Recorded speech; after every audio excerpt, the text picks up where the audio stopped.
Alright, y'all, welcome back. I hope y'all enjoyed the holiday, even if you didn't actually celebrate like me and stayed home a little lame watching the free nearby fireworks of downtown.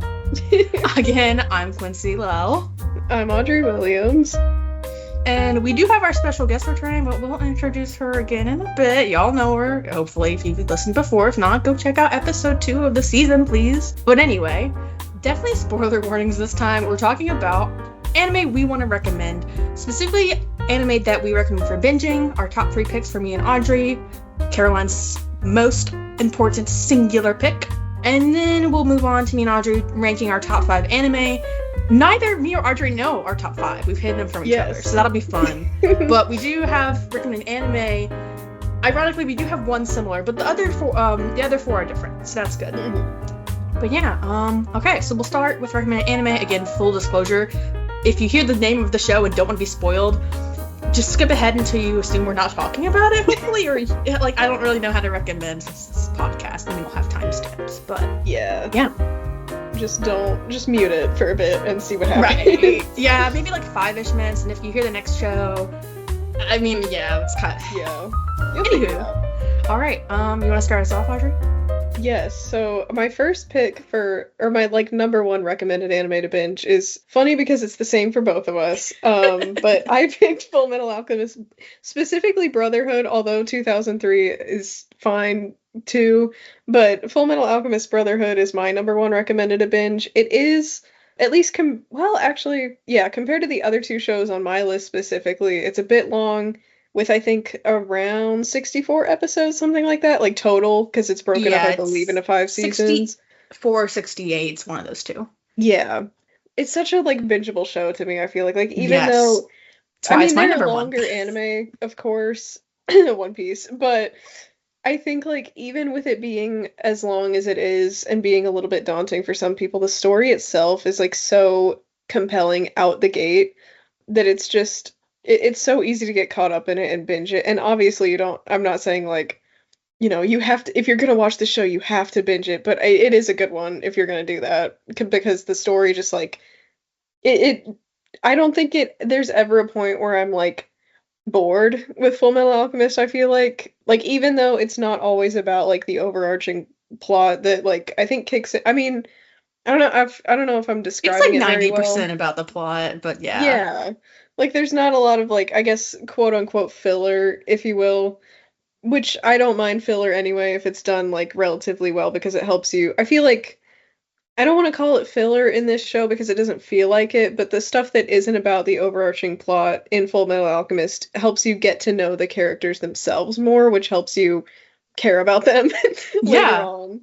100% agree.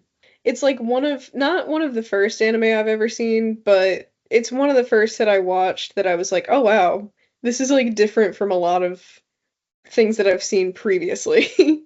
Yes. And also part of the reason it's my top pick is because, again, thinking based on what we said are I shouldn't say standards, our rules, I suppose, can't think of a better term for our recommended is obviously it's got to be basically shorter than One Piece, but hopefully shorter than 300 episodes, right? We got to make sure it's actually feasible to binge in the remaining summer that we have, and also just ones that aren't airing currently, so that way it's fully completed, so you feel like you can binge it accessibly. But for me, the reason it's my top is because I feel like you get so into the story and trying to figure out and put the puzzle together that it's very easy to forget if you watched it weekly, for instance, right? It's really when you binge Full Metal Alchemist Brotherhood that I feel like it compounds upon itself very well in its story. And I also feel like in this way, in the the North arc, when they're in the North compound, it's kind of embarrassing. I don't remember the name of it, but you know what I'm talking about. When you're with General Armstrong and discovering everything, right? That arc, which most people I would say consider it slows down, and when I binged the show, so I didn't even notice it slowed down. Hence, I would recommend it then, because if you feel like the pacing flows, then when you get to know those characters in the introduction and how slow it is for everything to come to a conclusion in that arc, that I guess little side adventure. I feel like it really benefits from the binge because you don't even notice and you just want to keep going. And I feel like that really elevates the story. Not to say it's weak if you didn't binge it, but it just, again, these are recommendations that we think, hey, this is good to binge because it works as a binge. Some shows, I think it's better to sit and wait a week. Yeah, some shows are clearly like designed to be watched weekly because they get like I don't know. I don't know how to describe it, but some shows are very clearly like okay, because like when you try and binge it, it's just kind of the same thing happening in every not in Episodic. every episode, but it's Yeah. dragged on to a point where you're like, I feel like I was supposed to watch one episode last week and then this other one this week so that like the show re-explaining what has happened to me doesn't feel annoying. Yeah, and that does happen in this one. I would say the worst part to binge is the beginning, but once you hit like episode Mm, 10, it really kicks off. Like yeah. that's when a certain death happens, shall we say. And that's when Right. it's like, oh now like at least for me, I wasn't fully attached, but the death was so shocking and so Mhm. relevant to every the character surrounding that character's death that it was like, okay, like I kind of want to know because you see who kills the character. Like it's Mhm. flat out shown to you. You, the audience, know who it is. No one in the world does, except for the one who died, of course. And so it just is really intriguing because you want to see the murderer get caught. You want to see Yeah. vengeance and justice happen. And it's just I don't know. It's really well done, well executed. I think for that to really Yeah. hook you. Like if you haven't gotten hooked by that episode and you just don't care to keep watching after that death, I really don't think it's just not. It's just probably not going to click for you. Mhm. And don't just watch it because it's like the acclaimed best anime. No, no. I mean, like again, it's not even in my top 5. Like I don't think at any point would I put it in my top 5 because as well executed as it is, it doesn't I don't spend so much time with characters that I feel like I really fell in love with them. Like I love them, don't get me wrong, but I wouldn't say like I love Mustang. He's probably my favorite character in the world. I still wouldn't put him top 5 characters. You know what I'm saying? Like he's not what Mm. badly written. I just don't love him that much. Mm. Yeah, I feel like I don't know. I'm not gonna like say a top five because I would have to think about it for a while. But I Yeah, think yeah. I don't know. It's that show is hard for me to like pick a favorite character to be honest because a lot they're like all so individually well developed and that like Mhm. going back to like the death that you're talking about that happens in episode I think like by 10 is what you said. It's around 10. I could be off by Yeah, 1, but it's like it's if you know it, you know it. right. It's like because a lot of I mean, maybe not a lot, but I think a good amount of the time, like whenever a show, not even just anime, but whenever a show is deciding to kill off a character in general, the build, not even the build up to their death, but also the build up to like getting to know that character has to be like good enough to where you care that they have died. And I feel like not Yeah. to not to spell it out, I guess, but like I feel like even though you only know the character that dies around that time for like I don't think you see him a ton before that. But Yeah, like I feel like it's executed yeah. really well, like your attachment to him as well as because it's not even I'm trying to say this without spoiling, but it's like you get to know him. He works for the military in the show, and so you get to know him with his family and like outside of his role in the military. And then I feel like my attachment for him grows when he starts to like piece together like things that are happening. And then Yeah. his death becomes not like you care about his death as a person, but you also there's that added layer of like, oh my God, he's the only person that would have been able to catch this criminal. Like he's the only person that pieced this together, at least at this point in the show. What's gonna happen Yes. Like, how is this person gonna get Like caught for doing this? Because they don't have like the information that he had at the time. yeah, I totally agree with that. I feel like the guilt of Ed and Al, especially because they kind of set him Mm-hmm. on that path to investigate because of their own investigations, Right. and his need to care because they're literally just children, Mm-hmm. in such a mixed up situation, because of alchemy and their interest in the Philosopher's Stone. That it's like you feel more like impactful because of their guilt. But retrospectively, I love that that character did die so soon because when you get the Mm-hmm. reveal later that he did discover the true plot that we find out like 60 episodes in, probably not 60, it's Mm-hmm. probably a little sooner, but it's just astounding because it's like, and the way they explain how he figured it out, it was like, oh man, that is beautiful. And if only we could have seen that at the time. And it was just, it's really, really beautiful writing. But Mm-hmm. again, I just don't feel like, not to say that focusing on the plot is bad, but even though there's so little time spent with the characters and you do get to establish them, I personally felt like they stayed in their lanes too much. I didn't see much growth outside of like the one track and the plot there. I feel like Al grows the most outside of his lane with his own contemplations of like what it means to be human and have a purpose without a body. Right. Which is not a spoiler, even not like episode 1, man. Yeah, you figure that out. Yeah, it's like the entire motivation is to get their bodies back. But I don't know, like, I don't know if that's the vibe you got. I just think that after watching it, because of so many other shows, that I either have spent more time with the characters or just felt like more relatability with those characters. Not to say like I dislike Ed and Al. I just feel like it's hard to relate to either their situation because it's just so extreme. And yeah.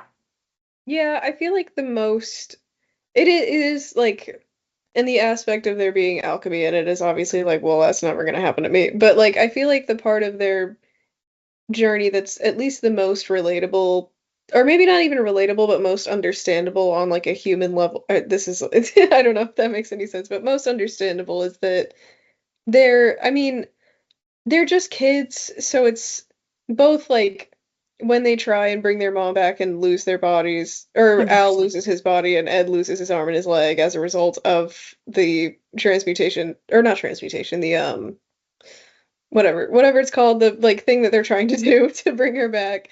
Yeah.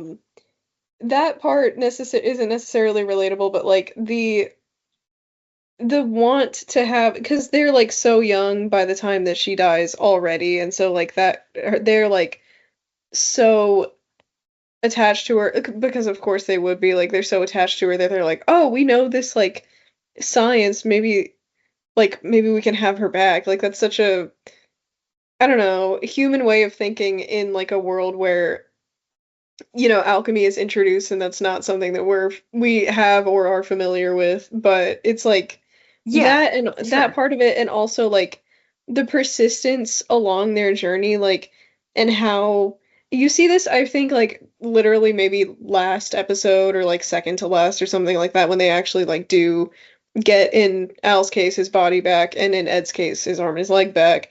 The way that they make like every single person around them like care for them and root for them, and it not like intentionally, but like everybody just is like, you know Yeah. what, we're like with you on this journey. And like maybe that's a little bit cornbally, but I feel like it's done in such a way where it's like, yeah, you know what, go, like there's literally a moment in like one of the last episodes where like I think I remember this because like, for like not to go on a tangent or anything, but I remember this like specific scene because it was in like a dub outtake video or whatever, but there's like, Yeah. it literally shows like a bunch of different characters. Like I think Ed is doing something that eventually gets them their bodies back, and like it pans across different characters being like, go get him, go do it. And it's like, that is a little bit cheesy, but it's so like, it's so good. Like you really, Yeah. like there are a lot of moments where you feel like how desperate they are to like fix what they did. Not Yeah, for fix sure. by getting their mom back, but like fix what they did all those years ago. And it's like, yeah, you know what, y'all go. No, for sure. Not that like any of that's unrelatable at all. Like that's totally real. It's just when I was watching it, and this could just be the fact that I've seen other anime before it, right? It's not like it's my Mhm. first one or the first story I've ever read, watched, whatever. But like I've been very fortunate to not have to essentially just be healthy and not have to worry about like disabilities or like loss as Mhm. much in my life as like other people I know. And so it's hard for me to relate to something like that. Not that that's not a very human feeling and Mhm. circumstance to like lose a loved one and want them back and do anything to get them back, and the persistence to fix your mistakes is so relatable. I just have Mhm. never felt like that much guilt or loss in my life, luckily. So it's just hard for me personally, but totally Mhm. understand where you're coming from with Yeah. that. But yeah. But those are Mhm. again just our thoughts for our favorite. Again, we highly recommend to binge because it's relatively short. It's under 75 episodes. Come on. Mhm. And It's very short in terms of like yeah. other anime that Yes. But that even you so, can it's like, compare. but even so, it's like if you did a typical four season anime, that'd be 72 episodes. So it's still shorter than that. Mm. Like it's shorter than True. My Hero. Come on. So Oh yeah. like, which is like True. something that's stuff that's still airing is obviously going to be shorter at times. But even so, it's renowned for a reason, and the anime community is like the number one, like the holy grail or something. I don't think it's always the number one for people, but no one's going to dispute it if you put that as the best one, obviously. Yeah. Because most Nobody's people gonna be recognize like, that oh, it's that's your well favorite written. anime? That's stupid. Yeah, exactly. So, hmm great recommendation. Do you want to start off with your second? Yeah, so my second is Mob Psycho. Yes! I feel like it's such like I don't know, I forget how many episodes exactly it is. It's definitely shorter than Fullmetal 36 Alchemist. Okay, yes. with But an OVA. yeah. But I feel like I don't know. I think that like the thing that's like most I get special, I guess, to me about this anime is like Mob's journey in the show. Like you would think going into it that it's all about like oh, him developing like his telepathic powers and like getting strong or something like that, like getting stronger, whatever. But I feel like the actual plot, or maybe not even plot, but the actual like journey of him as a character being that like no, he has learned to like suppress any like not even any strong emotion, although that too, but any emotion at all in fear of like hurting the people around him because of the powers that he has and like the story being about like him learning to slowly like I don't even want to say like be human, but like feel human emotions in a healthy way, not like suppressing them out of fear. I feel like that's even like the telepathy part of that is like obviously not really relatable, but I feel like Yeah. I don't know. I just you come to care about like Mob and not even just him, like there are a bunch of other characters in that show, Reagan, my goat, who are like Love Reagan. very Best girl lovable in Reagan. their own ways. Yeah. And It's not like I even don't know, I just think that it's it's a beautiful show. Seasons 1 and 2 are great obviously, but I feel like the last season, season 3 is like such a good resolution to that show and to that story and to Mob as a character. I'm like, yeah, this is up there for me. And it's not like it's definitely bingeable and not even just because it's short, but I feel like similar thing to Full Metal Alchemist Brotherhood where well, maybe not actually because like it's definitely more slice of life if you want to call it that than Full Metal Alchemist is. So I don't know that necessarily like it could go either way, is what I'm trying to say. Like you don't have to binge it. I feel like you would get just the same experience if you like watched a few episodes per week or something like that. But I think it's compelling enough to want to binge it, and it's very I don't know. It's just good. No, I completely agree. I'm holding myself back from talking too much because spoiler, it's in my top 5 and I'm gonna be talking about it. That's So, real. but I do agree with that, and I think the only thing that holds back season 3 from being better than season 2 is because I feel like more than just Mob's arc culminated in season 2 really well, Mm. particularly Reagan's. I felt like his was done really well. Not that like hmm it didn't expand even more in 3 with Mob then as well, but like I still think 2 is probably better for that reason. Mm. But That's fair. 100% great pick either way. I love it. Obviously, it's in my top 5, so I'll hold back hmm from commenting too much and get on to the next one. That's So my real. second recommended binge is Assassination Classroom. Ooh. Has like hit its 10-year anniversary now, which is crazy. hmm Because I started watching it right after it had just finished airing, ironically. So I did end up doing like a multiple episodes a week kind of thing when watching it, which is like close enough to a binge, honestly. Um, and the only reason I think it's better to binge, even though it does have its own little arcs, is because I feel like you get closer to the cast that way because it's one of the few I hear I'm calling you out. One of the few anime Oh. that has an entire class as a roster. And granted, there's a couple characters that don't get to shine as much because their manga chapters weren't adapted into episodes, but it's only like a few of them. You get of all the 20, like two, I think, classmates, you get like 19 of them to like I feel like to connect to. There's like a few you Mm. probably don't as much, but even so you spend so much time and you learn their names if nothing else. Like it's hard to forget their names and you learn their dynamics with each other. It's just really compelling. But in case y'all don't know, because this might be a little more niche, am I the only? Have you seen it, Audrey, or heard of it? I've heard of it, but I haven't watched it or read Totally it. valid. Totally valid. So Assassination Classroom is kind of what it sounds like. A normal class of basically ninth graders. It'd be the third Mm. for junior high for Japan, but our equivalent of freshmen in high school, hmm just based on their school system. Basically, ninth graders who are discriminated against in their entire school. They're up on this mountain away from the main campus because of their low grades and just forced there in isolation as part of this policy of this basically dystopian school in Oh. Japan. And this strange alien-esque octopus is there teaching them because no one in the because he's essentially threatened the government. Hey, I'm gonna blow up the world in March, so let me teach these kids for a year before that happens, because none of y'all can kill me anyway. And this way, you get 22 people who can potentially kill me daily, even if they are children. And so it becomes a classroom both for their own education, but also to learn how to assassinate. And the skills and the story as it progresses, beautiful. I think also a spoiler in my top 5, so I'm gonna talk more about here than later. But I think it's one of the most complete, well-rounded stories I've seen for a non shonen battle manga show that I've seen. Like, not to say I just don't I don't watch too much variety in my anime. Call me out for that. I'm not like a big. I watch the mainstream stuff. What can I say? That and isekai. But for one of the few that it's definitely like, I would say underrated, if only because I feel like not enough people talk about it because it's been completed for like 10 years now. And like, don't get me wrong, it's not for everyone, but I feel like everyone can relate to the struggles of like coming of age and trying to figure out their purpose in life with the granted, no one's thinking, oh, the world's gonna explode in like a year and then I need to assassinate this weird monster that just popped up to teach us. But it's just really intriguing with its premise, and you learn so much about everyone essentially in the roster, and I feel like you grow to care for them really well. Like, the ending is one of the few times I've actually cried from an anime, so I would at least recommend it out of that. And again, the reason I recommend to binge it, or at least I would say it's similar to you with Mob Psycho. It could go either way. I recommend, spending more time per week. Like, do like at least 3 episodes a week, because I'd rather you stay familiar with the cast of characters than forget about them. Because the moment you forget, the harder it is to connect. Because they don't, no offense, but they don't like remind, like they call their names, but it's like, you should know all these names by now. They've said them a bajillion times in the first season. It's the second season. You should remember these characters.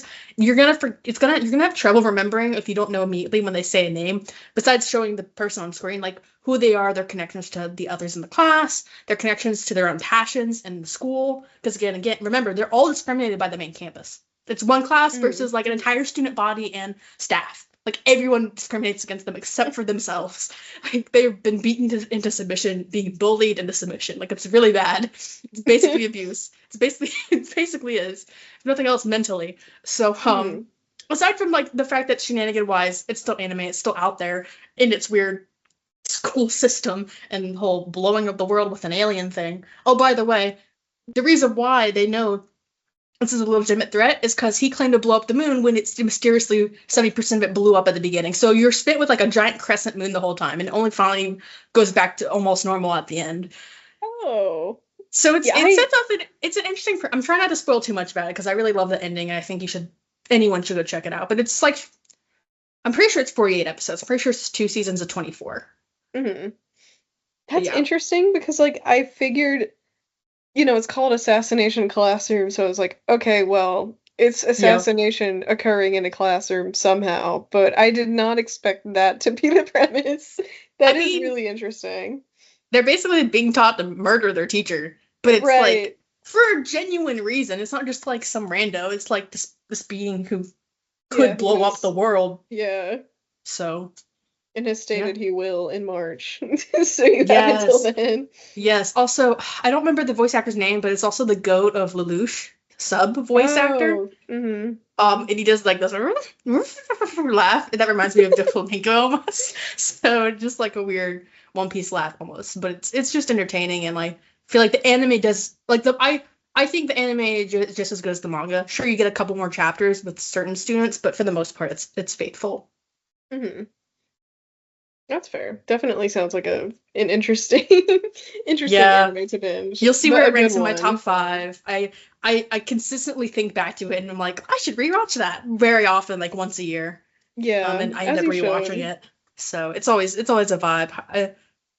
It's just one of the. It's also just to end on a note with it. It's just one of the few stories I feel like fits the vibe of basically like you're 15 and don't know what the freak is going on in life, and you're thrust into this unknown situation.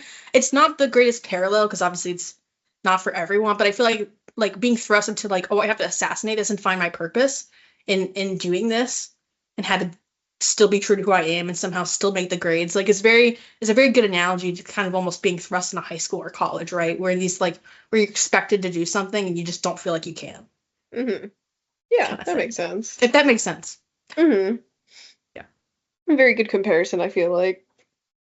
Or maybe like kind of crazy comparison, but it makes sense, is what I'm trying to say. Yeah. It's it's not like verbatim. The world's gonna explode every time you walk into your classroom in a year or Right. something. But like, it's a very good parallel, I think, for that alone in its coming of age story.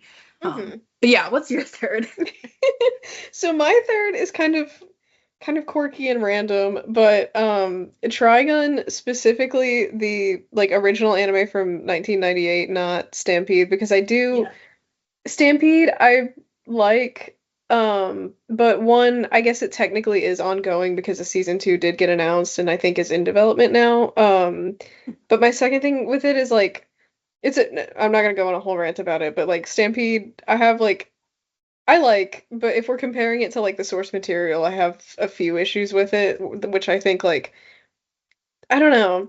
I like anyway, but 1998 Trigun is like it has its problems too, at least like in terms of like, oh, it's not 100% like faithful to the manga necessarily, but it was more of an issue of like all of the manga was not out at the time that that show was both or in development, or not in development. All of the manga was not out while it was airing, and it wasn't finished when the show finished airing. But either way, none of that has anything to do with why I've recommended it to binge. My main thing is that I first discovered Trigon through like the reboot in 2023, but then I went back and watched I think the order I went was like the reboot, then the anime from 1998, and then the manga. And like my thing with Trigun is that like if you're experiencing the story, best way to do it for me is the manga, but the anime, the original anime is like, I don't know. There's something about, and I like when I say recommended to binge, I know that some people don't like dubs and that's fine, but I feel like if you're going to binge the show, the dub is so fun. Like it's I don't know how to describe it. Like the dub is so campy in like a very specific way to me, where I'm like, okay, I could watch the subbed version, but this is just fun. This is like a fun little ride. And like the anime does have its like serious moments and everything, but I think like I don't know, it starts out like the story itself is a little bit all over the place because I think like they don't go in the order that the manga does or whatever.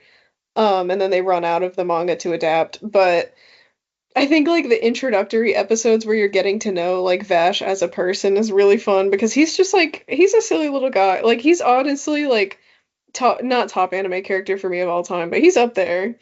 Because he's just like Okay. I don't know, he's very easy and like fun to follow, and it does help that like I was watching it dubbed and like Johnny Young Bosch is the one that does the voice for him, and he's so good as that. I think that was like his first dubbing role, but he does like such a good job. It's so fun.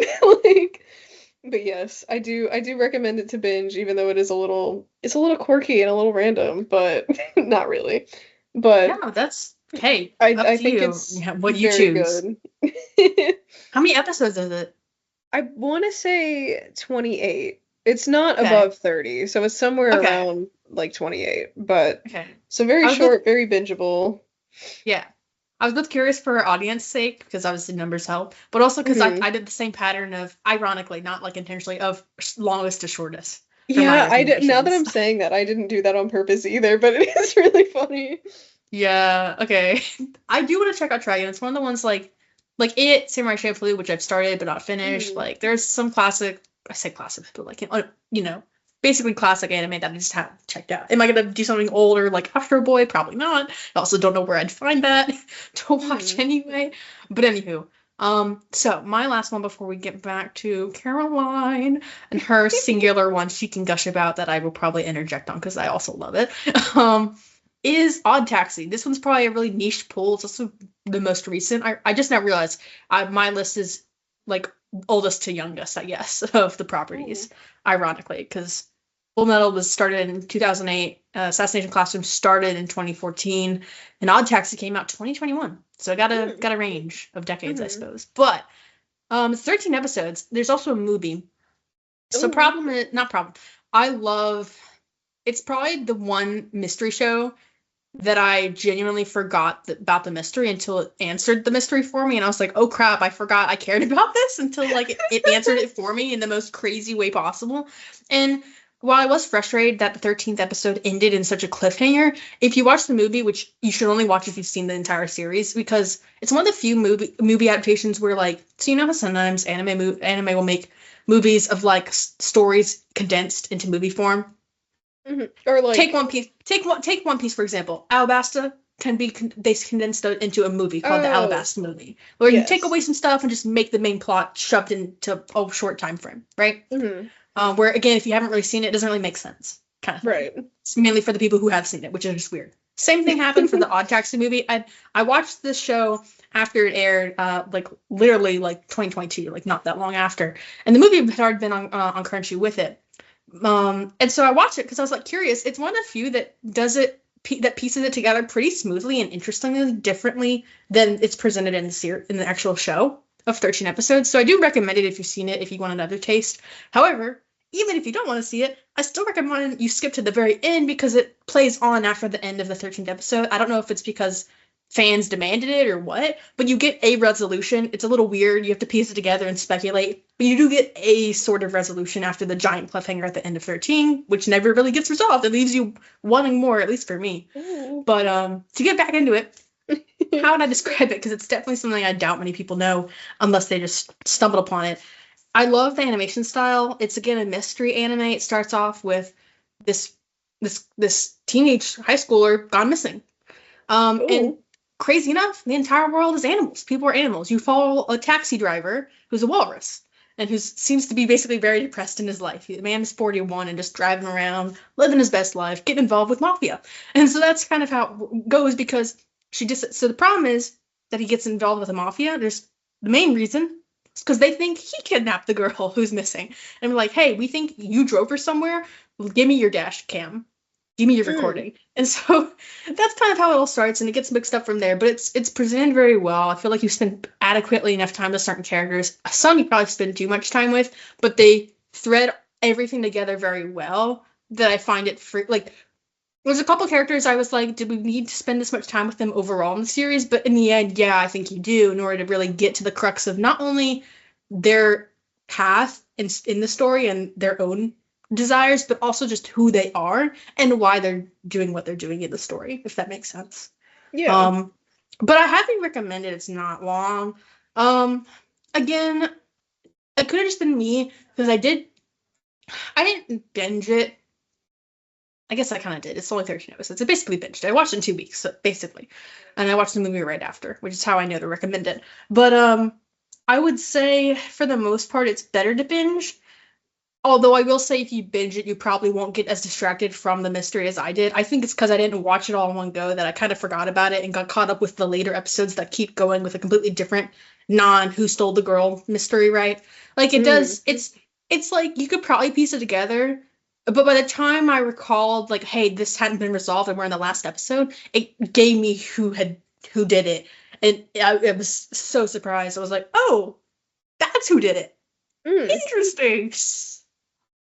They're just gonna go free. Like it's just really interesting. You're like, are we gonna address this? Because it's so late in the story. Is this gonna actually be resolved in that way?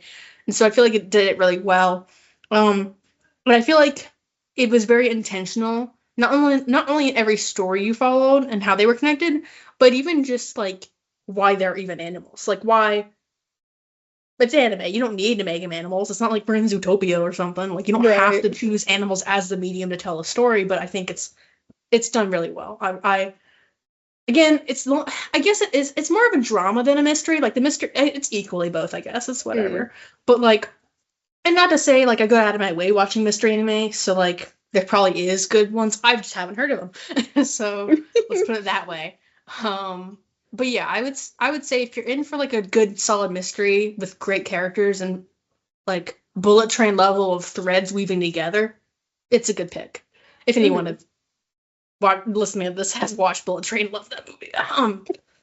Shout out there. But yeah, that's basically all I had to say about it, for sure. It's definitely one I want to check out because it sounds. I haven't watched Beastars, but like very similar.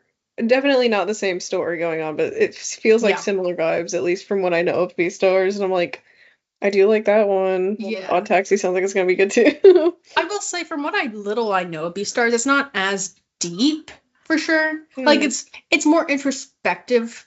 Like it deals more with like the protagonist and his problems, and like obviously you get everyone else's problems, but I wouldn't say it's like a societal problem, right? Like Beastars addresses with like prey predator. From what I know, I haven't seen it either, but it doesn't address things like that. But I don't want to say too much. I just recommend it. It's only 13 episodes. I mean, honestly, if you don't like it, you don't like it. I can't really do anything about it. But if you do like it, recommend. And if you're thirsting for more at the end, like I was, please just at least go to the end of the movie where you can pick off from where you left off, because it does at least add a little something else. Not too much, but it resolves it. So resolves the cliffhanger that I was so upset happened, because I was like, what do you mean? But yeah, so that's it from us. But Caroline, do you want to recommend your anime? Yes, I do. I have been sitting still patiently, waiting for my turn. It is your turn to talk.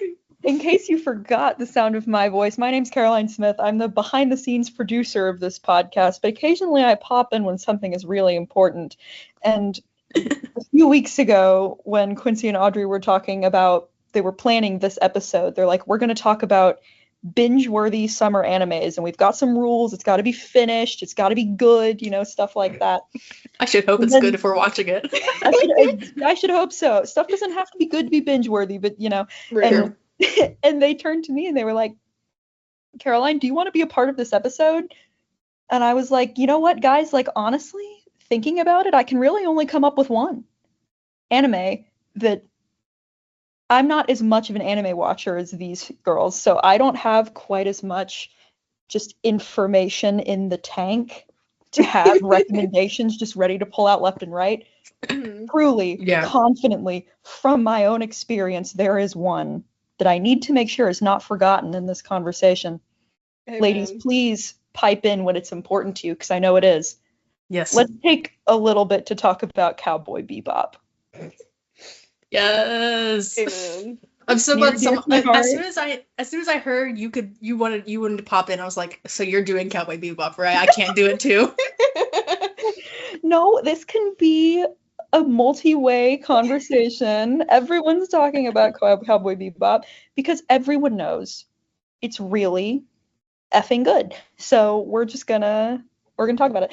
So Cowboy Bebop's been on the brain a little more recently since Lazarus is just now being aired. Mm-hmm. Whether or not Lazarus is worth your time is not what this episode's about. So let's talk about. Let's go back to Cowboy. Let's focus. Yeah, let's focus on the good stuff that we know and love and everyone appreciates. So Cowboy Bebop is like the 1990. When did it come out? 96, 98? 99. Okay. Like just the 99 anime smooth jazz cartoon rendition of everything you thought you wanted from Disney's Star Wars The Mandalorian. Real. That's a really good pitch, actually. Thank you. Sorry, I haven't seen The Mandalorian, but I do agree. In the way that Jon Favreau disappointed, this man delivered. Yes. He did it like 20 years prior to The Mandalorian, too. It's so good. And we had a really good conversation about this show before we even started recording, so I'm just going to make us repeat most of what we talked about there. Yep. So Cowboy Bebop, I say it's really binge-worthy, mostly because it's really not super duper long. I get overwhelmed with incredibly long shows, especially once they're already over. It's like I could never start One Piece. It's too late for me. It's okay, you hear about it from enough from us. It's too late for me. I can't get into Marvel. I can't do it. I can't start from the beginning, guys. I'm never going to catch up. But Cowboy Bebop is just I think it's only 25, 26 episodes. I think it's 26 30-minute episodes. Yeah, it's something like that. 24 to 26, something like that. It's only one season. Yeah. And anime original. And each episode, or sometimes pairs of episodes, go together. But from beginning to end, there's not huge development.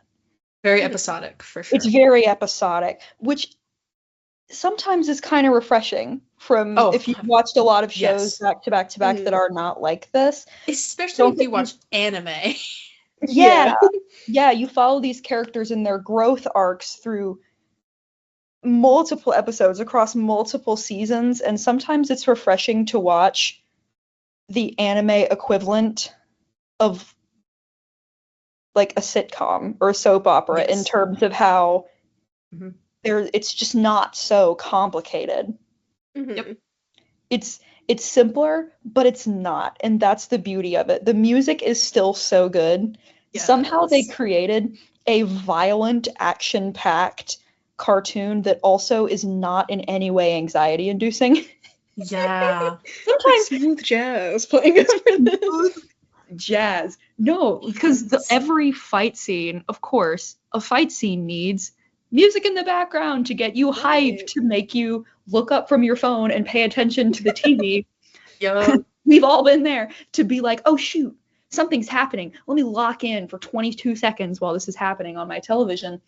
And usually this is with just picture like insane James Bond music. Picture Mission Impossible music in your head. This is what you expect, right? Nope, you're wrong. Not this time, guys. Got to keep you on your toes. It is not elevator jazz. Just jazz. But it's definitely jazz, and it's definitely quite smooth. It's like a jazz club jazz. Yeah. It's not to make another Star Wars reference, but like Cantina Band level jazz. I knew you were going to say that. Yes, it's so Cantina Band, where it is a vibe and it fits. That's the level of energy, and somehow it does fit. It does fit. It fits perfectly, and it's the intro sets it up perfectly. All 26 episodes of Cowboy Bebop, never once will I skip the intro. Never. It sets the mood. Once will I skip the intro, because it completely lays the scene. It starts with that like James Bondy level of urgency, but it's just jazz. Hey Carol. Yeah. 1, 2, 3, let's jam. 1, 2, 3, let's jam. You know it's in. You lock in. You lock in. I feel like that theme is so, like, I haven't even seen the show, but I feel like that theme is so, like, you heard it widely recognized. Yeah, it's so good. And the pop art that's happening during the I really like the outro music too. The outro is so good. Leapt on compared to the rest of the show, but yeah, it really is. I love it. I love Cowboy Bebop. I love everything about it. It's kind of a comfort show at this point, which but not a comfort. I feel like sometimes shows that are really not that good become my comfort shows, because shows that get notoriety and attention usually get it because the shows are so outstandingly amazing in levels of complexity that make it so that they can't become a comfort show. That makes sense. I get what you're saying. Yeah, like, so I feel like I don't want to say that calling this one a comfort show, that does not imply that it's not good or that it's not exciting. It's just, it fills this niche for me personally, and I love it. It's so nice to, at the end of the day, think like, oh, well, I just got home from work. I just got home from class. I just got home from nothing, and now I need to do something. So, but I don't have enough thoughts left because I've already used them up. What can I watch that is still going to be fun? And it's that. Yeah. It's definitely one of those where it's like, I never want to part from the cast.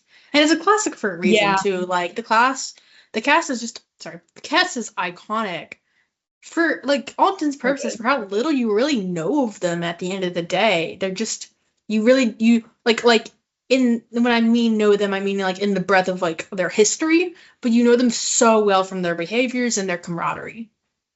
I love this show. It's just great. It's amazing. Honorable mention, since we're talking about Cowboy Bebop, honorable mention to Samurai Champloo. Yes, lo-fi. We're just not going to talk about this one as much, but honorable mention.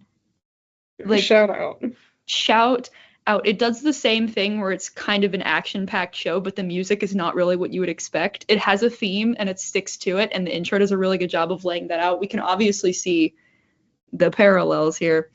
Crazy when it's directed by the same director. Isn't that insane? But yeah, all that to say, don't watch Lazarus, watch those two. I've only watched half of Samurai Champloo, but I have finished Cowboy Bebop, and I have not checked out Lazarus for controversial reasons, probably. But I will say Samurai Champloo only halfway holds up to Cowboy Bebop, at least for me. And I think the only reason it does is because you spend a little more time with the characters from the get-go, whereas you kind of take a little bit to build up the main cast in Cowboy Bebop. Not that that's bad, just you kind of like you see them in the intro, you kind of want them all from the get-go, right? Yeah, we were talking about this before we started recording about how in Cowboy Bebop, because it's so episodic, with each episode there's like a new side character, a new antagonist, and we spend time over the course of 22 to 24 minutes learning about the background and the motive and the defeatability of the new side character, and then we defeat the side character, and it's like the whole episode and its energy and our energy and learning about a character and why they are the way they are is always devoted to the side character. Yes. We go 26 episodes and we don't see as much of the main character as you would expect in 26 episodes. Yeah. Samurai Champloo does a better job. It does.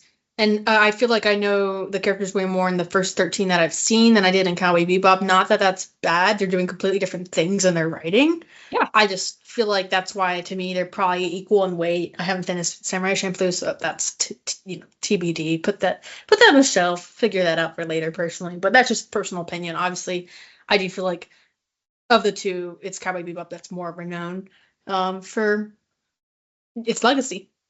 Yeah, and this was also something that we were talking about a second ago, which is like, is Cowboy Bebop better, or was it just first? I can't tell you because I haven't finished the Samurai Champloo, but once I do, I could probably give you my take on that. Yeah, Samurai Champloo is my current binge that I'm in the middle of. So I'm watching it and I haven't given it up. I'm like Lazarus. So clearly it's okay. Yeah, I have to say I unfortunately did. Technically, okay, I did give up, I will admit, but it's not because I didn't like it. It's because winter break happened, and I just haven't picked it back up because it's so bingey, and I just haven't had time to really sit down and binge something without like feeling like, oh, it's a chore to binge it, because there's always anime I'm checking into, because y'all know me, I'm always watching something, but usually it's just current anime. But I do want to continue because I remember loving those 13 episodes and wanting to finish and get to the bottom and see if we ever meet the Sunflower Samurai. Need to know. It's the main premise, by the way, for you, Audrey, since I don't know if, they're chasing. I've not seen either, but I need to. We'll meet the Sunflower Samurai. Yes. But yeah, so that's enough for me. If you need something to binge and somehow you didn't like the sound of the other 6 that were mentioned before I started talking, may I give you a 7th recommendation? Real. Although if you're watching this podcast, I'm certain you've already seen Cowboy Bebop, in which case you'll agree with all the wonderful things we said about it, so... Yeah, if y'all watching this, hopefully you've seen Fullmetal Alchemist. It's also up there in one of the classics. So Fullmetal Alchemist. Yeah. Sorry, I've still got that TikTok done. No, it's like one of the first things I think of. I think of certain scenes, I should say, not out loud, just in case spoilers, because I do want to try and be a little more accommodating, even though it has been out a while and acclaimed by most everyone who's in the anime community that I know of. Fullmetal Alchemist is always there in the back of my brain. Those mid cards, I kid you not.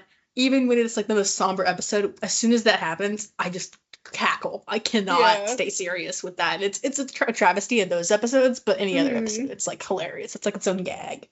It's so like because it usually, if it's like not somber the whole way through or not happy, it's so funny when it starts out like Fullmetal Alchemist, and then later in the show it's Fullmetal Alchemist, and you're like, okay. It's like all happy, like Fullmetal Alchemist, and then it goes Fullmetal Alchemist. It's like, whoa, who changed the tone, man?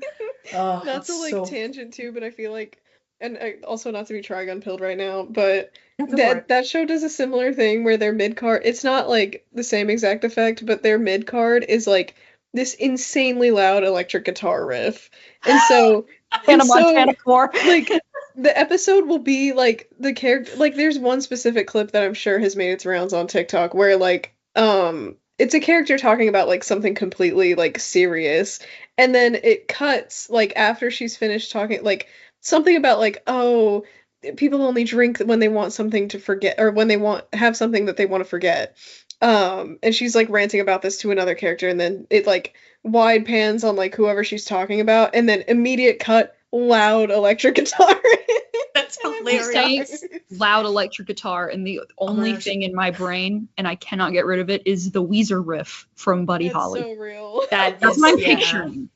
But I've been Yeah. quiet for a couple of minutes because I've been looking up the meme sound that I'm talking about because I need to make sure that we're all on the same page. It's this. That is what Couldn't I hear it. Yeah, but I do believe he played it. And it's a video of a cat. Yes, No. yes. Man, honestly, I think the one that sticks out to me most for that is like you see like spoilers, you see King Bradley like cut through a tank and then Full Metal Alchemist. I'm like, bro, he's just massacring man v tank, beat the tank. Like with just his decaying strength of this old man.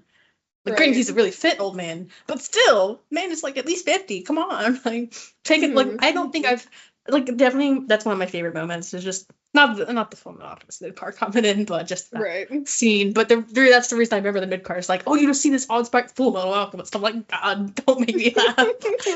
Oh, it's a threat level. It's like such a threat to see him fight through a tank and you make me laugh the next second. Are you kidding me? Right. Oh, it's so good. But yeah, thank you for sharing your love for Cowboy Bebop. I 100% agree with everything you said.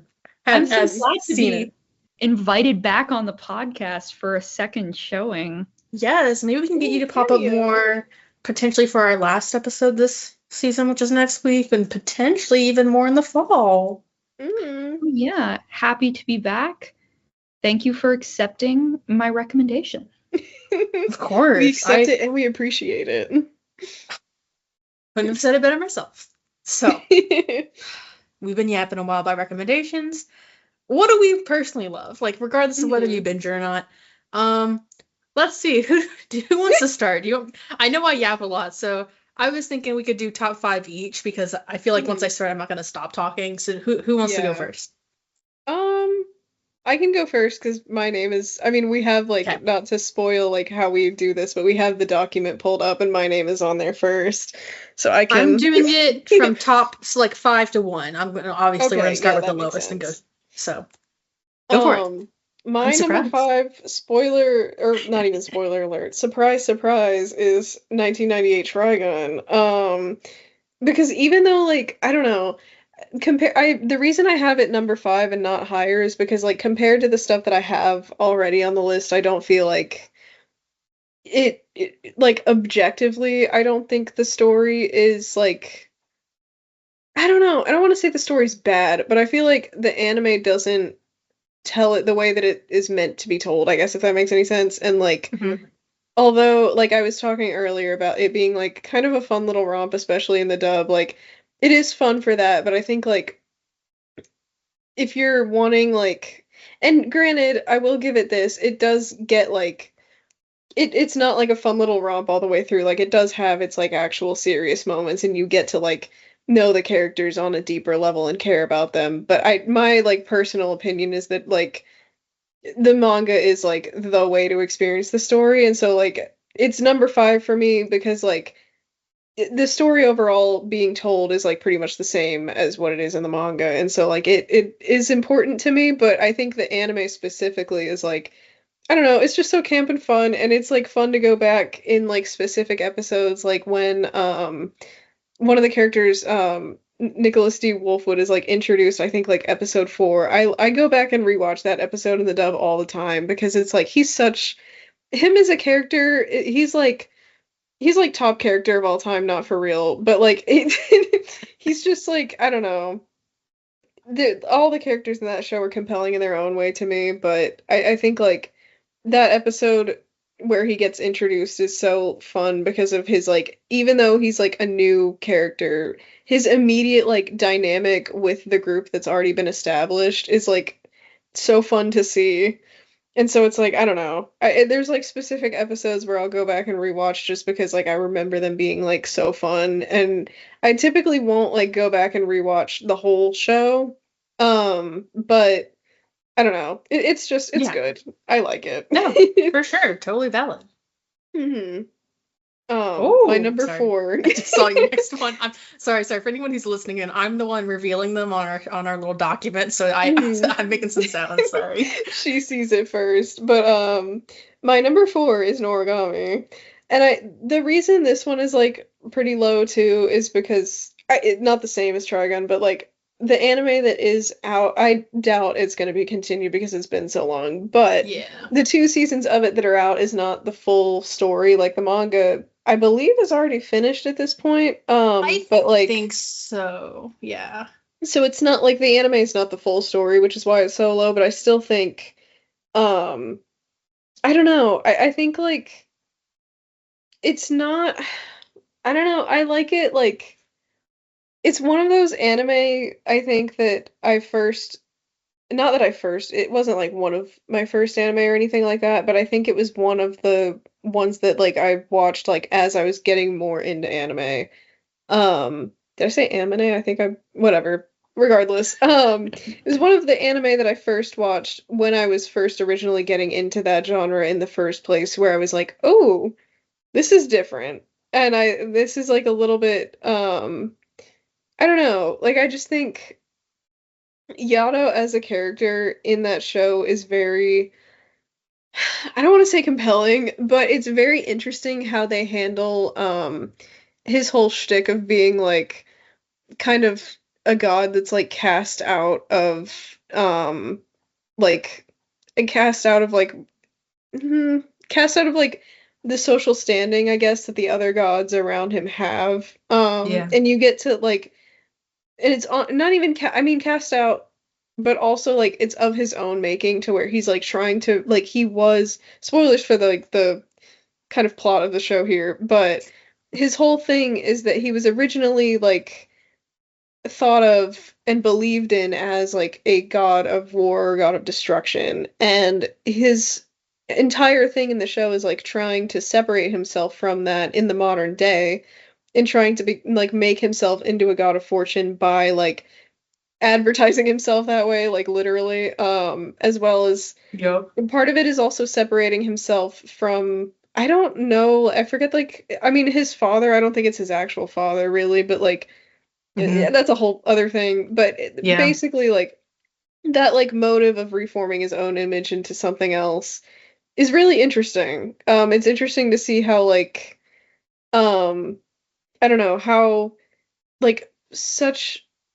This is like kind of a random thing, but how like small his like advances in becoming a god of fortune seem they meet like each step that he takes or each like milestone if you want to call it that that he hits like when Hiyori makes like a shrine for him in one of the episodes and it's like a small Yes. little thing It's so but cute. he's like so he like cries because of it like He's it's so such a big touched. thing for him and I don't know like that type of character and that type of story and that like want to get away well I guess want to get away from your past his is a very specific situation but that want to become something better than you were is it's very well done I feel like even though the Yeah. anime is not the entirety of the story and I also like I read through like past what the show covers of the manga but I haven't like finished the story yet so I don't know how it ends but very, very compelling. Not even just Yato, like all of the characters have their own thing going on. Yukine is my little boy. Yes. Like all of them are very good. Yeah, sorry to interject real quick, just because I've No, of seen it and course. I'm pleasantly surprised, mind you, because I just forgot the show existed for a I second. low-key did too.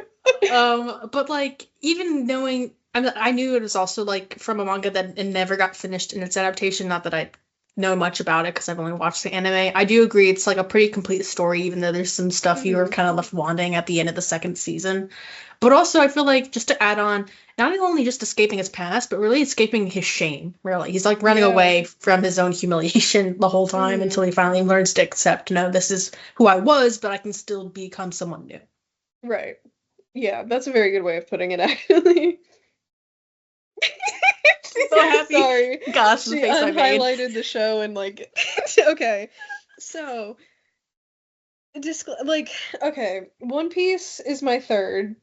Feel like I had to put it relatively low, but and the only reason I say like I feel like I had to put it relatively low but still like kind of high is because there's moments I feel like similar to Trigun, it's a very like a much better experience in the manga, I feel. 100%.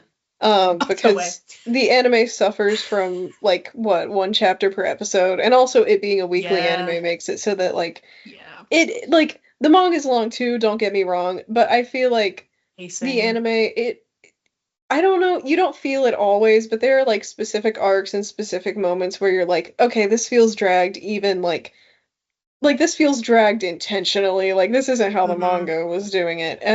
So that's like that's not that like it impacts.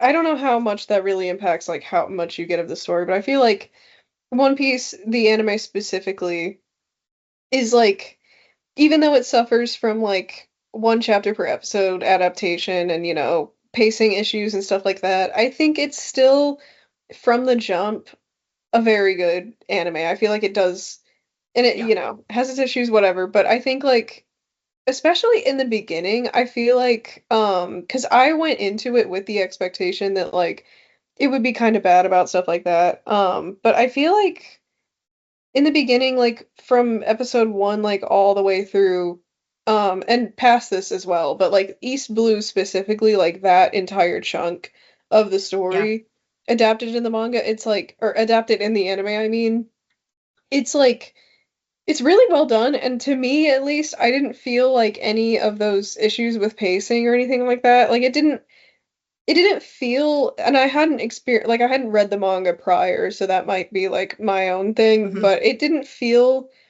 as though it was like dragging things on for the sake of it. It felt like, and part of it, like, I don't know, I like early One Piece too. I'm biased in that way where I'm like, I really do miss like the 90s type art style of it. Like that art style is very fun and I miss it. But I don't know, it like especially like there's a lot of portions of the manga that like are added that are so much like that are not to be like they're brought to life, which like of course they are in the anime, but like you really like get so much more with the voice acting behind it. I think like my best example of that is Skypiea, and I know like a lot of people hate Skypiea, which you're wrong. You're wrong if you hate it, but it's beautiful, Count Gara. It has its purpose in the story, so shut up if you don't like it. But Skypiea, I feel like is one of those arcs where it truly is like so much like better in the anime. I feel like it's so much like, not to say that it's bad in the manga or anything like that, but I think a lot of the joke, and Skypiea is a very like, it's not a lighthearted arc, but I think in comparison to a lot of the other ones, it at least like starts out very like goofy and kind of stays that way for a lot of it. It's just like you really like there are a lot of times where I like laugh out loud in like during watching that anime, and that like feels kind of like silly to say, but I think not a lot of shows like give me that. Like I'll let out a little like nose breath like, huh, that's like but I won't like actually laugh out loud, and I feel like the anime adaptation of Skypiea like did that to me, and I'm like, wow, okay, yeah, this was like very well. I don't want to like keep comparing it to the source material either because I feel like it does stand very well on its own overall. But there's just like to me there's very specific moments that stand out in the anime to me where I'm like this is a good experience to rate it highly as like top anime up there.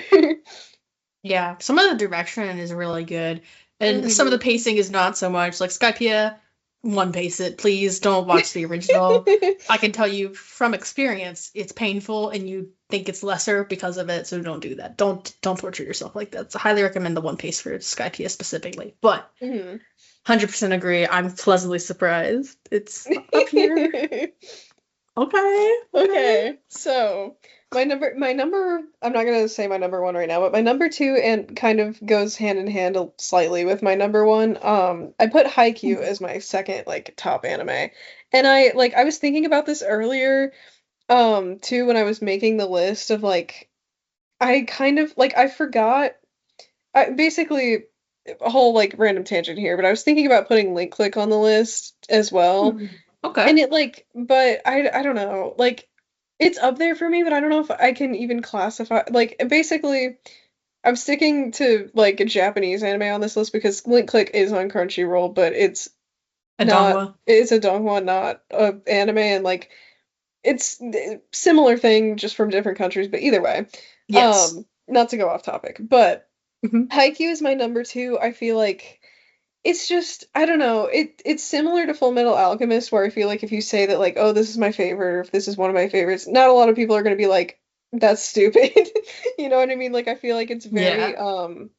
widely, and not even to say that like it being widely accepted as like a really good anime is like the reason that I like it necessarily, but I Yeah. think like I don't know.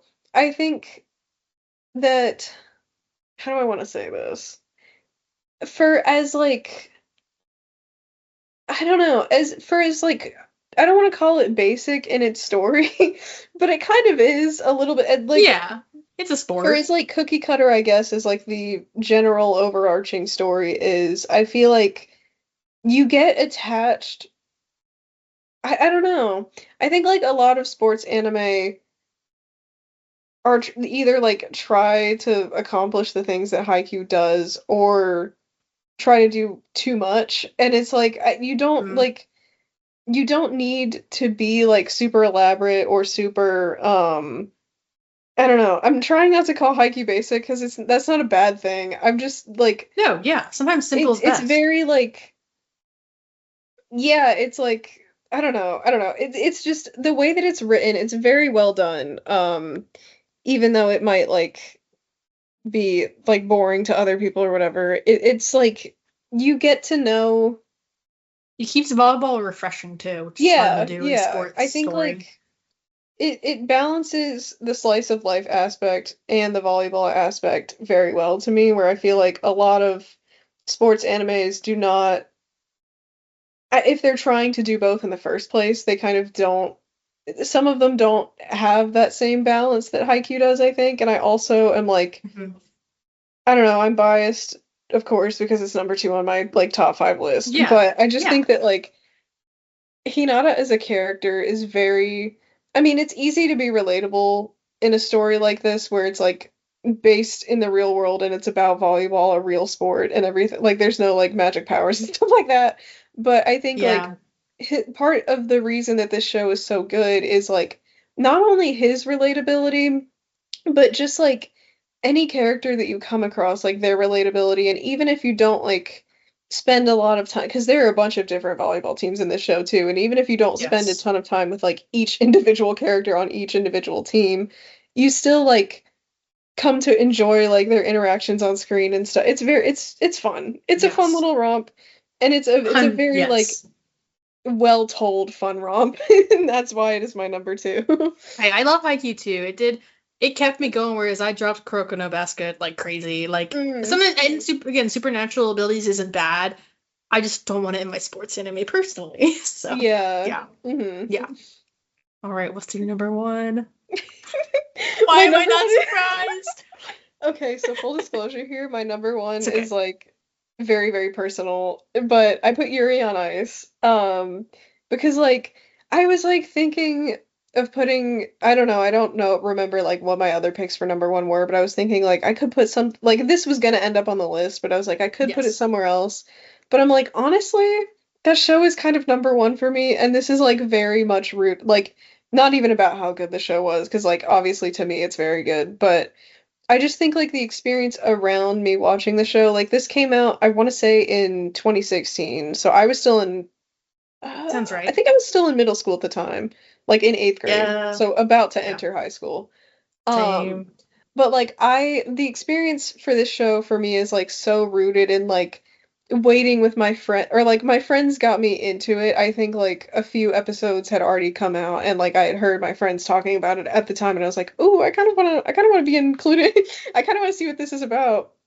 And so I did and like part of the reason this show is like so high for me is because like of that experience of like getting to wait for each episode, like going home and like see when Kiss Anime was still around, like seeing the sorry, Bleep Eyes, seeing the countdown on the actual website of when the episode would drop, and then watching it, going to school, talking with my friends about it, and being so excited about everything that was happening. I think that, like, and also, like, even retroactively, like, if we're to separate it, like, from that, like, personal experience, I think as an actual, like, show and as the plot, I think, like, I don't know, it's a very, like, it's a comfort show for me, I guess, is the best way to put it, where I'm Yeah, like, maybe totally it's valid. not, like, I don't know. It's just it's so I don't like I have a hard time removing it from that, like, personal part of it, but even, like, I'll go back and, like, I don't do this every year, but I kind of try to, where I'll, like, try and rewatch it,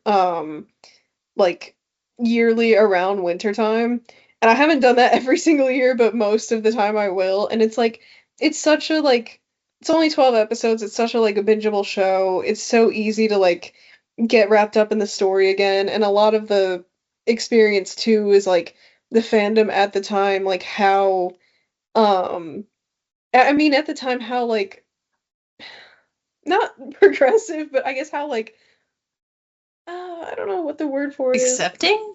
Yeah, I guess, like, how incredible it was for the time. And I also feel that, like, that anime, not to get into, my issues with the movie and everything being canceled, but I feel like that show honestly, like, skyrocketed Mappa's popularity, and Yeah. that's, not the reason why I like it or anything, but it's like such a cornerstone anime for me that I'm like, yeah, it's my number one. I couldn't pick Yeah. anything else. It's gotta Hey, be. totally valid. After all, we were born to make history. And, Sorry, like, that even that opening. yeah, so many parts of that show are just so iconic for me. Like, I think, not to keep going on about it, but No, you're good. I think, like, that episode where I think it's 10, and not to have the episode memorized either, but I think um it's like that episode where you find out that Victor had known and met, like, Yuri before the show starts, and the entire reason that he becomes Yuri's coach in the first place is because, like, at the banquet before it's a competition that happens before the show starts that Yuri, like, loses, but the banquet for that competition is where they meet for the first time, and Yuri doesn't remember it at all. But he asks, like, Victor is also there, and he asks Victor to be his coach, like, drunk out of his mind, he doesn't know what he's saying really. But Victor takes that seriously, and that's where the show starts, is, like, him flying out to Japan and being like, all right, I'm gonna be your coach. And it's like that episode revealing that, like, oh, he thought he remembered that. He did not. He did not at all. It's like, I don't know. Part of it is probably, like, and I was very active on Tumblr at the time too, so, like, Tumblr reaction to that was crazy, but it's just so much of that show is so iconic to me. It's my number one. Hey, I can't really blame you because that's kind of similar to my number one when we get to it, which I also don't Real. think will surprise you, but on to Ooh, me, I okay. guess. This is a niche full. I think no one will know what I'm talking about. And frankly, I'm not surprised. It Ooh. came out in 2015, only 24 episodes, single season, romance anime. However, it's a beautiful romance anime. Is it very Ooh. episodic? Kind of, sort of. But what's great is they actually get together. They get together in episode 2. In 2, they start dating episode 2. Ooh. The main plot is their relationship and their growth as high schoolers. So, enter the story. You have two boys. One, basically a sumo wrestler, like, gifted with muscles, gifted with height, looks like he's an adult as a high schooler. And his best friend is just a hot guy. Typical hot guy, typical good at academics. Girl gets saved by both of them from being groped on and a train. And that's how their meeting starts. Who does she fall in love with? She's very nervous, and she keeps talking about protagonist's best friend, the hot guy. And he's like, oh, so they're, like, she likes him like every other girl I know of likes him.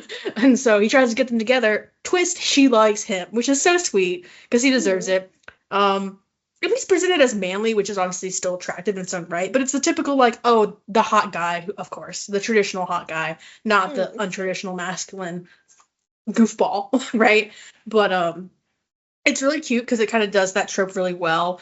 And, like, in the first couple episodes, and then they get together, which is super sweet how it does it. And I think the entire show just is such a love letter to romance. Like, yes, they're high schoolers and they're a little goofy at times, but it portrays romance very, very well, in my opinion. So I don't have too much to say without like kind of go experience it for yourself. Like obviously I kind of technically spoiled the first 2 episodes, but like at the same time, that's where it begins. Like there's some other cool things, like like oh someone else does like him, and yet he's already got a girlfriend now, so that's kind of interesting. And like they try to get like the best friend together with someone who likes him, but he's like not really looking for love.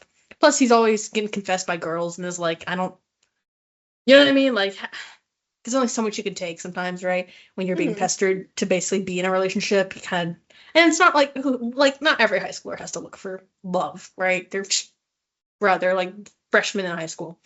So they'd be like what, 16 at most? It's crazy. But it does, I think what it does is it really helps portray realistic relationships too, because just because they start dating doesn't mean either like any of their own friends will like the person they're dating, right? Like that doesn't automatically mean all the people you care about will like the one you just met, right? And now care about in a romantic way. So that's also executed well, I think. And realistically, like is it a little like exaggerated at times? Yes, but is it like so wholesome? Yes. Like I love rewatching this. Like whenever I just want like a good slice of life romance, I'm like, oh, my love story. Gotta go. Did I even name this show? I don't even think I named the show. My bad. It's I don't know actually, but my number 5 pick is My Love Story. It used to be on Crunchyroll. I think they took it down, so maybe it's on like Hulu or something or Netflix. It's gotta be somewhere because I can still watch it. I just don't remember which account I use. But yeah, it's just super sweet and like yeah, it's not the greatest animation, but it's just a really really adorable slice of life romance story. And I think again, I'm very particular with romance. I'm like you either got to do something really good with your writing to make me accept that they're not going to get together, or they got to get together. Like there's no in between for me. So I think this is one of the few that they get together that I think executes it well too. Because yeah, their meeting was chance, but watch it and you'll see how they get together. It's kind of interesting. But yeah, let's go. Yeah, I don't really have much else to say. It's 24 episodes. Check it out. I wish there was more. I know the manga technically is still ongoing and that it goes to college or something, I think, but I'm not quite sure. I do want to check it out, but I also shouldn't be buying manga right now. Real. But yeah, sounds very interesting. Ooh, I'm sorry. No, you're good. I'm unhighlighting the next one. So yeah, I kind of called this out earlier, but number 4, Assassination Classroom. I kind of talked about it a lot already. I guess the only thing I want to add is it is episodic, but the reason again I recommend it to binge more so is because again you just get that familiarity with the cast. Not to say it's like hard to forget. I guess it is kind of hard to. It is. It's just how big the cast is, probably. Yeah, it's like to me, it's like My Hero. Like you gotta spend enough time with them to learn their names, in that sense. But like again, I guess technically shade on My Hero for this, but you actually, to me, I find it easier to remember all their names because you get certain episodes where, like, I think only 2 characters you might forget their names because again they took out their main little arcs from the manga and didn't adapt it, so you don't spend as much time to like integrate. Oh, that's who that is. But for the most part, you know the cliques and like groupings really well. Also, shout out, another sub voice actor ever called is one of the, I guess we could say one of the main of the kid of the students trying to assassinate their teacher is the same sub Japanese, the Japanese voice actor as Bakugo from My Hero, which is another parallel, which I find funny. Fun. But I will always know him as the character from Assassination Classroom. He will never be Bakugo for me. I'm like, nope, that's not you. Sorry. Because it's not like, it's not. I will say the voice is a little different. Like you can tell it's the same guy, but like it's not like it's not him doing that. Yeah, it's not him doing the exact same yelling angry voice, right? That's just not how it is. But yeah, I did talk about it a lot, and I know I'm gonna yap a lot more about these next ones because shocker, we had the same placement for One Piece. Again, I agree with you so much. Like I was thinking about this the other day. That's a lie. I was thinking about this today. Gosh, why did today feel like another day? But I was thinking about it and I was like, while I have my gripes with the Toei pacing, Skypiea, Dressrosa to be the most egregious. Yeah. I've been watching like a YouTube reaction channel who have been binging One Piece, and they're on Water 7 now. And watching some of those clips, I'm like, man, the direction was so good. Like, the old art style. I'm with you. I prefer the pre-time skip art style, not just like to actually. That's a lie. I prefer the 2000s kind of art style. However, I do think Wano and Egghead does look really fantastic. Oh yeah. My unfortunate frustrations with the art style is more so like post time skip with Sabaody through Dressrosa, even through Zoe, I guess. But and Whole Cake wasn't bad. I think that's when it started getting better. But it was really only until like Wano it actually started being pleasing to the eye, in my opinion, and which is unfortunate because I don't think those arcs are bad. I actually would say I prefer overall post time skip arcs, and I don't know if it's because of the payoff and lore or just because I felt like there were parts that like Oda was more attentive to in his writing. Not to say that that's bad in the pre-time skip. It's just man planned for a 5-year story and ended up going over 25. So Yeah. But anywho, obviously I love One Piece. Like I can't not put it on here because yes, it's got to be out there because while the anime itself has problems, again, if you One Piece certain arcs and just use the original for others, like oh my gosh, if you don't One Piece Long Ring Longland, don't do that to yourself. Don't kill yourself, please. That's just the most. It's like I'm a defender of that arc. I'm a defender of that arc. Like manga. If you do the manga or One Piece, 100%.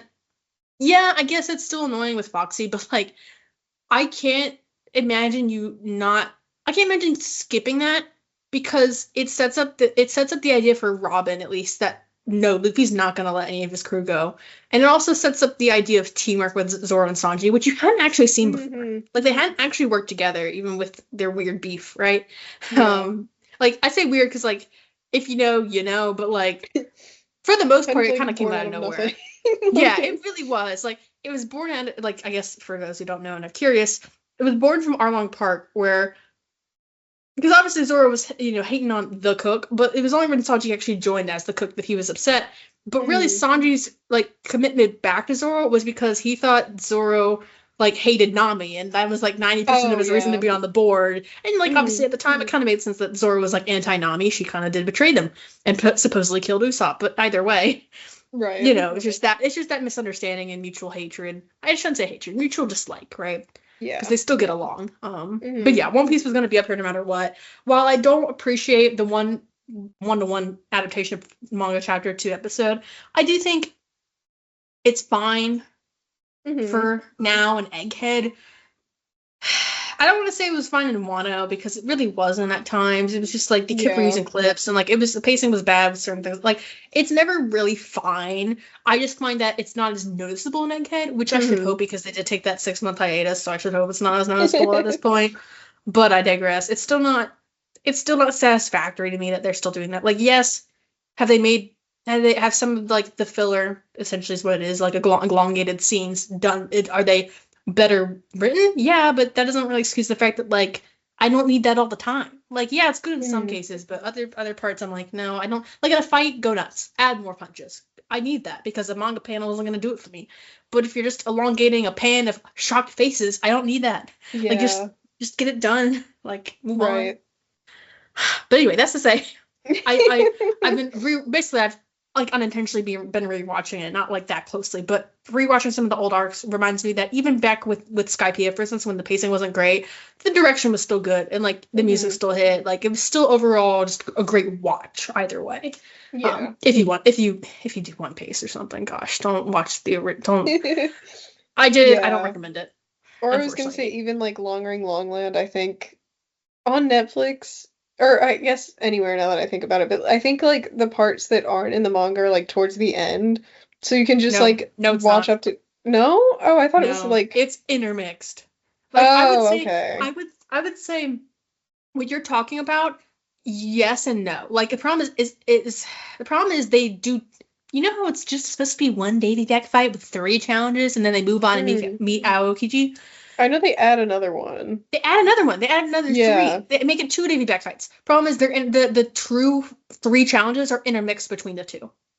Oh, I see. Okay. So it's not accurate, which is just frustrating. And it makes it so much worse because the fake ones they make are just even worse. Like the writing is even worse than what you thought was technically. Like I say thought because again I'm a defender, but when I first watched it, I thought it was trash too. So like I like when you first watch it, especially coming off of Skypiea, you're like, what is this nonsense? Like Yeah, why what are are we we here? doing? Like what are Right. we doing? Is this like I'd rather watch G8, which was filler and was actually good. It's the only Yeah. filler arc I will praise to death. Like it's the only one that I think is worth watching if nothing else for the memes.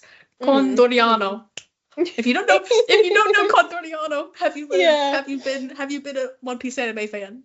Real. But anyway, I think like honestly, yeah, let me not actually. no, you're so good. Let's move on. I don't want to keep us here for so long. Again, kind of already spoiled myself. Yeah, number 2, Mob Psycho 100. Come on, it's yeah. it's so good. It's a complete package. Like, there's nothing I can say I did. Like, there might be one or two that were like more like normal episodes, but every other episode, like the vast majority, are just phenomenal. And like Mob's story, his character development, is like the coming of age.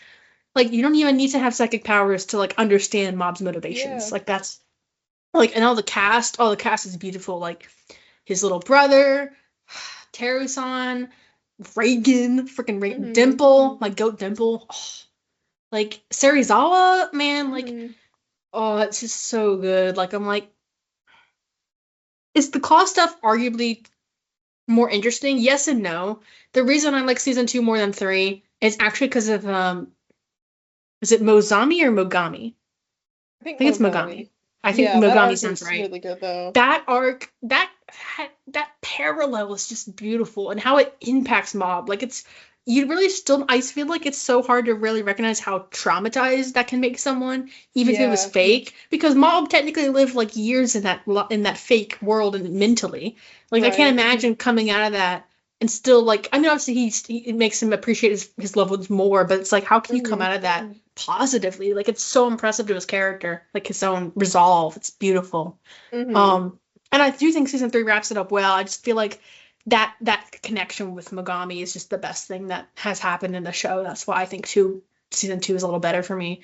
Not to say that Claw isn't great, but like at the end of the day, it still doesn't hit the same as Mogami does. Like Mogami is the one and only true evil I think I could appreciate in Mob, because it's the only one Mob really didn't defeat on his own. Like, to be honest, like, yes, he did, but no, not really. He needed help. If Dimple hadn't saved him, he'd be gone. He wouldn't be there. He'd be Mogami 2.0. Like, we wouldn't have Mob. So it's really beautiful, and I do think how he changes everyone's lives for the better, alongside Reagan, and like just the fact that like how everything culminates so well in the finale that it just feels so right. Like it does feel like, oh, this is a middle schooler ready to take on the world as and fully accepting himself finally. Like it's so beautiful.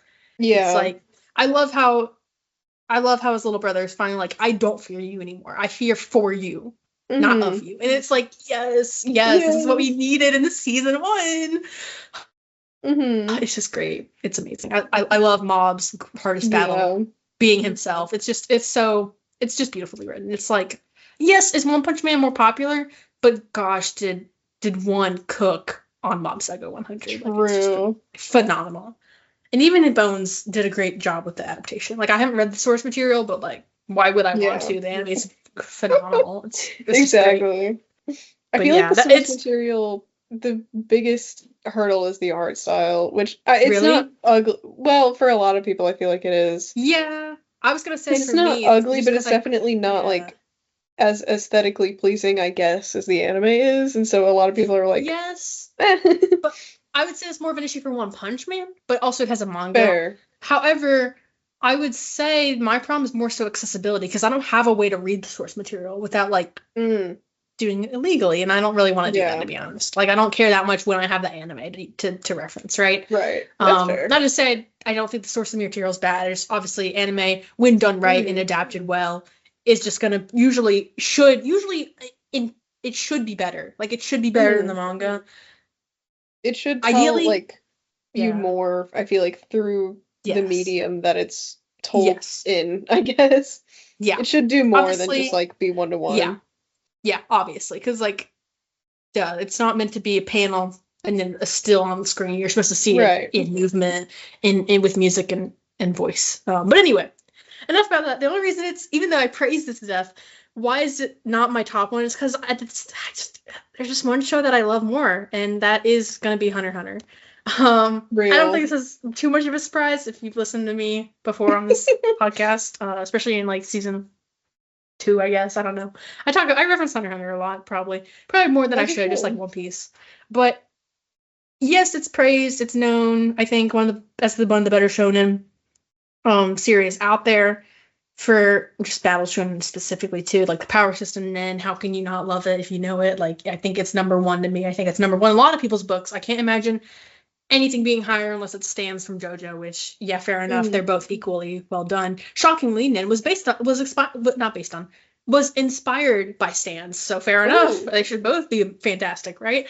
And it's just, and not even just the power system, but like obviously the story and the characters are really what make it phenomenal. Like, I keep saying that word.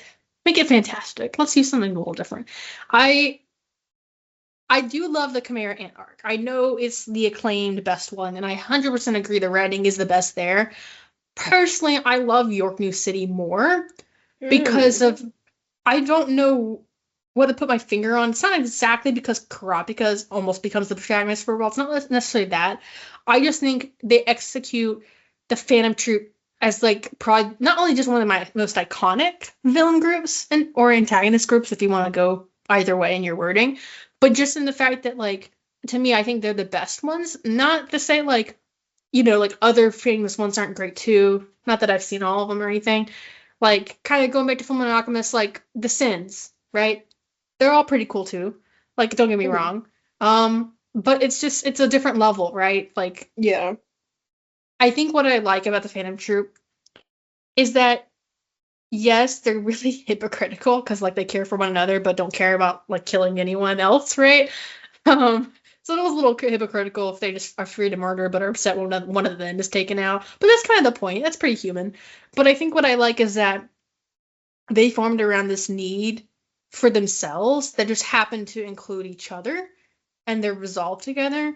That in the end, it's like, is that really so unrelatable? Like, they're very, like, the fact that, like, yes, it sucks that they're so human and yet they kill, but that's kind of the point. The point of Hunter x Hunter is really just exposing the worst of humanity from Togashi's mind, to be honest with you. It's really depressing how when you read into, like, some of these villains or these themes, how basically it shows, man, he thinks that this is humanity and he isn't necessarily wrong, which is depressing too. Obviously, it's a little more exaggerated. Like, we don't have a Phantom Trooper running around in our world killing people as an A-class threat, which apparently is more threatening than the Chimera Ants, which were devastating and killed an entire couple countries. Like, okay.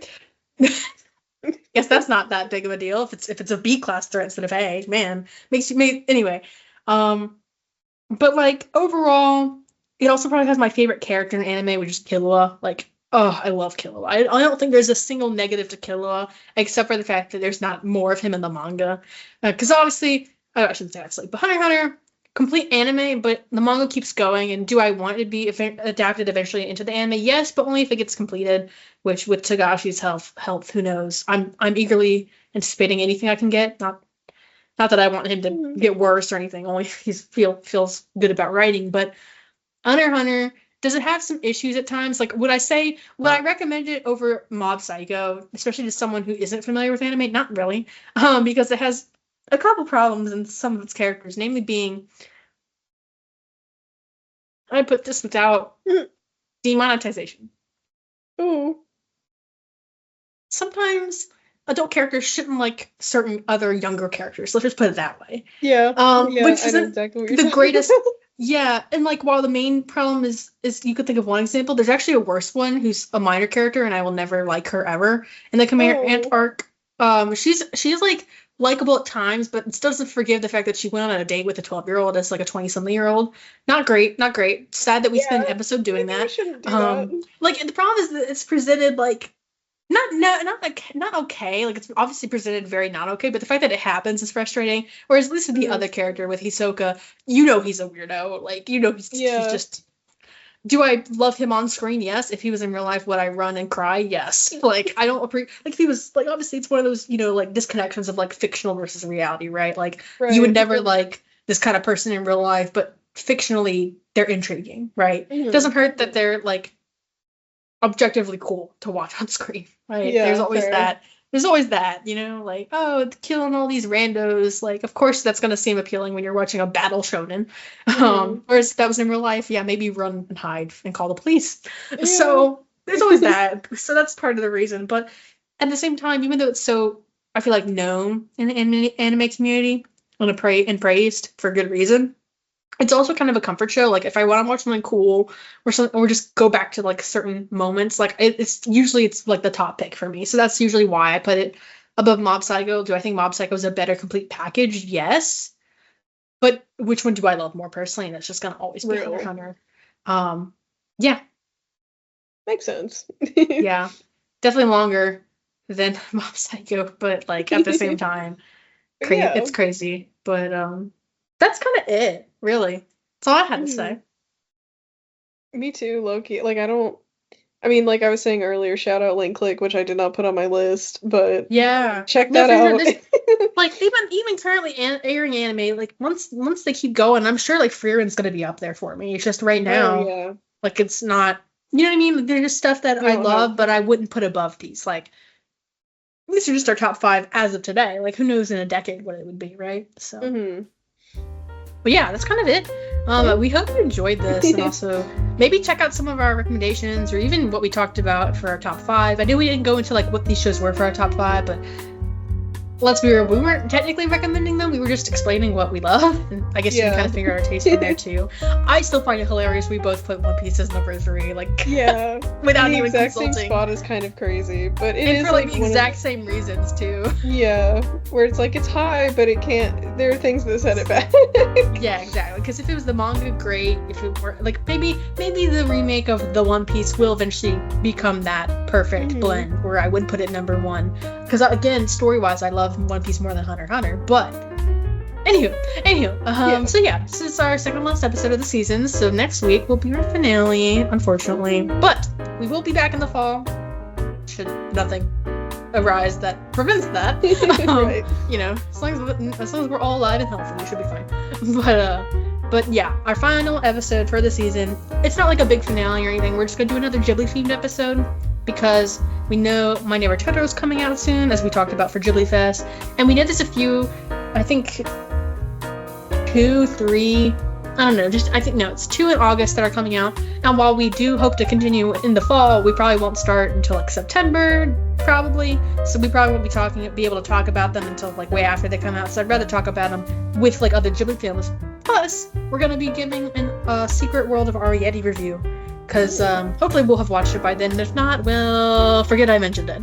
But yeah, we'll be talking about My Neighbor Totoro, hopefully the Secret World of Arrietty, and Hanyo and Grave of the Fireflies should be the 2 in August, I think. But anywho, either way, we'll talk about them next time. But thank you all for listening.